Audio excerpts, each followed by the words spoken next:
The Legend of Sleepy Hollow by Washington Irving. Behold the Valley of Sleepy Hollow, a place where time stands still and the whispers of the past never cease.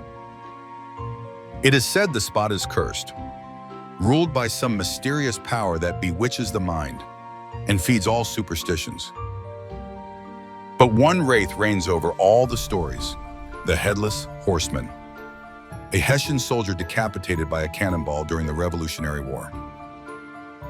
Every night, he races forth from the old graveyard in search of his lost head, desperate to return to his grave before the fateful dawn.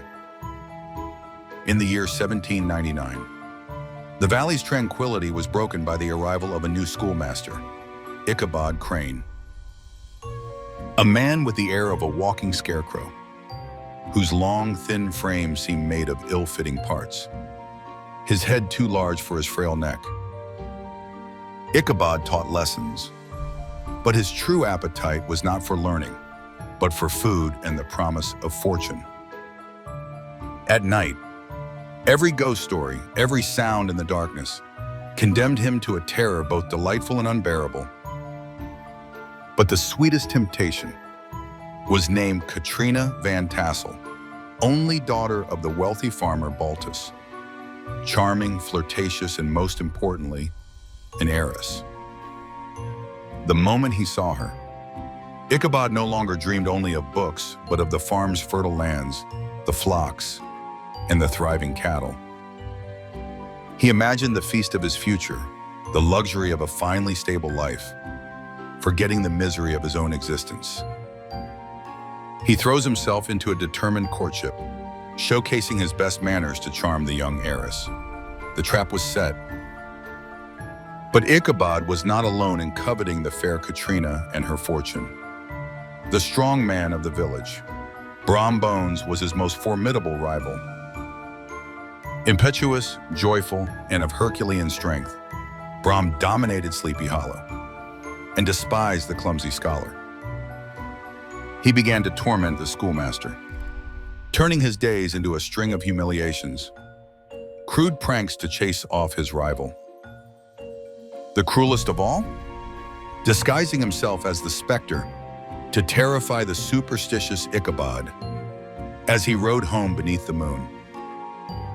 On the night of the autumn frolic, the Van Tassel farm was a beacon of joy and abundance amidst the dark woods. Ichabod rode there, his heart swelling with hope. Inside, the feast was a vision of his future wealth, mountains of cakes and opulent meats. Ichabod ate for two, or rather for his future. He even manages to win a dance with Katrina, gliding and hopping with awkward grace beneath the dark, burning stare of Brom Bones. To Ichabod, every smile from Katrina confirmed his imminent victory, failing to see that the flirt was playing with the rivalry between her two suitors. Later that night, as the lamps dimmed, the ghost stories began around the hearth. The atmosphere grew thick. Brom Bones took the floor. With a grave and theatrical tone, he recounted the legend of the Headless Horseman, dwelling on the most gruesome details. He described the shrieks, the blind fury of the specter, and above all, spoke of the one place where the horseman vanishes, the old bridge.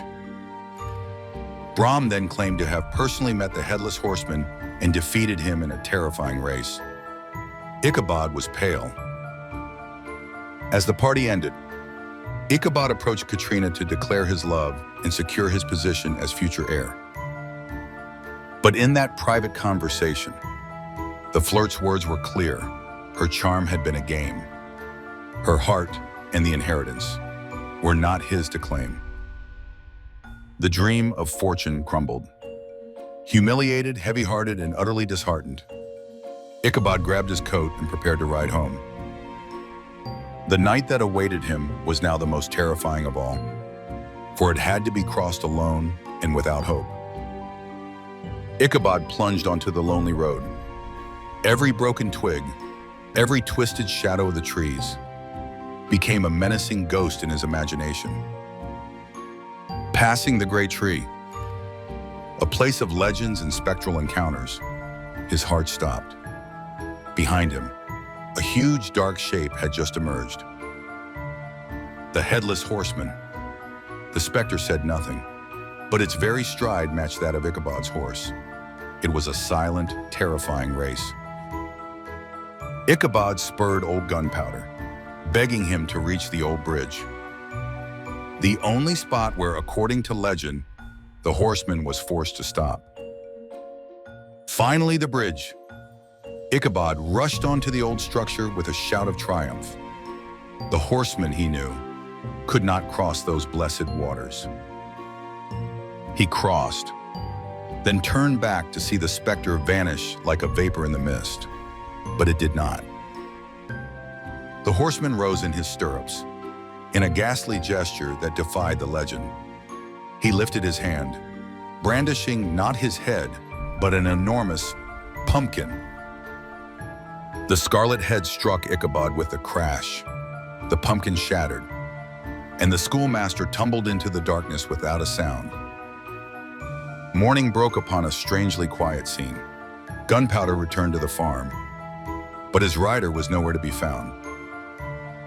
The villagers, led by Baltus Van Tassel, found the tracks of the chase on the road. Near the bridge, beneath the cold, sliding gaze of the stream's waters, they found Ichabod Crane's hat and a smashed pumpkin. Despite the search, the body of the poor schoolmaster was never found. The villagers concluded, with satisfied dread, that the Headless Horseman had carried him away. Soon after, Brombones married Katrina Van Tassel, taking his rightful place as the valley's strongman, a conclusion too swift to be entirely supernatural. Whenever the gruesome tale of Ichabod was mentioned, or anyone spoke of a pumpkin, Brombones could not help but wear a smile, terribly knowing. Thus, the new legend was woven into the valley's whispers. The horseman had caught the poor schoolmaster and carried him off forever. Yet faraway rumors claimed Ichabod was not dead, but had fled the valley to marry a wealthy widow in a distant county. The mystery persisted. Did you like this story? Let us know. Hit that like button, drop a comment below, and be sure to subscribe to Storytime Illustrated so you never miss a classic. Want more epic tales? Click on either video on screen now for your next illustrated story.